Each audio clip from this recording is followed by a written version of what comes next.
की लहान मुलांचा जन्म झाल्यावर त्यांच्या अंगावरती काही खुणा असतात, मार्क्स असतात, तर त्याचा संबंध पण मागच्या जन्माशी असतो का? एखाद्याच्या दंडावरती कधी कधी काळा डाग आढळतो, कधी कधी हृदयावरती काळा डाग आढळतो, कधी कधी इथे मधोमध काळा डाग आढळतो, चट्टा आढळतो मोठा. काय काय पेशंट मी असे बघितलेत की त्यांचा जो पाठीमागचा भाग आहे ना, तो पूर्णपणे, बाकीचा अंग गोरं किंवा सावळं, परंतु हा पाठीमागचा भाग पूर्णपणे काळा भंगार पडलेला असतो.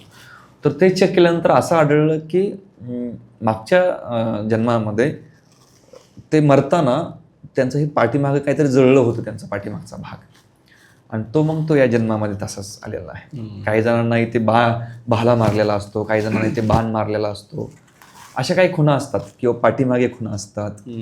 तर हे ते पाठीमागच्या जन्मातले काही, म्हणजे जर एखादी घटना घडली, समजा बाण मारला गेला आणि तिथेच तो मृत्यू पावला, तर बऱ्याचदा मग ती निशाण पुढे येते.